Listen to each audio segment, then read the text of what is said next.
We're a little bit lower down on the Black Mountain Trail.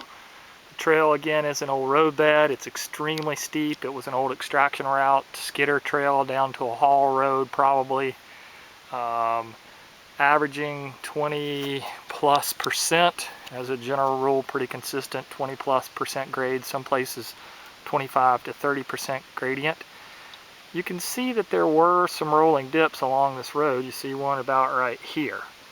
And they've been fairly frequent, not frequent enough, but my belief is that going in and adding additional rolling dips is not really necessarily going to work long term.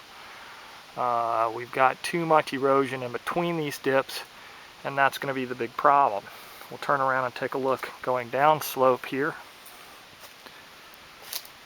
and we'll get a better idea of what I'm talking about. As you can see downslope, the trail is 3+ feet below grade. What I mean by that is here's trail, but the old height of land is here, and this is 3 feet below. So we have a lot of focused water down in this area, and as long as we have focused water to that extreme, we're going to lose soil.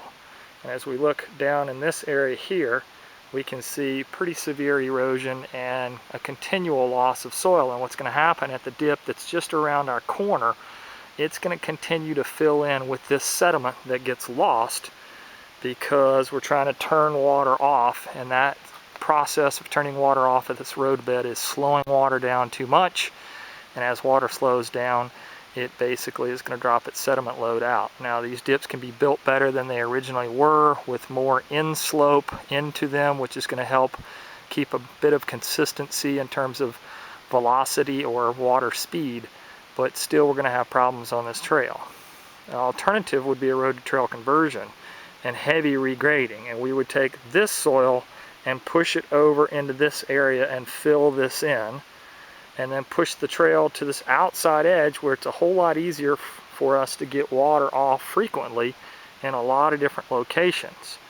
To do that would require, some pretty heavy grading for sure, but the end result we would have a 4-foot trail on this outside edge instead of this 8-foot trail that we have on this inside edge of this old roadbed, and we can't get water off right here. We can only get water off on this kind of scenario infrequently, whereas if we're out on this outside edge, we can get water off frequently enough to make a difference so that we don't have this in the future.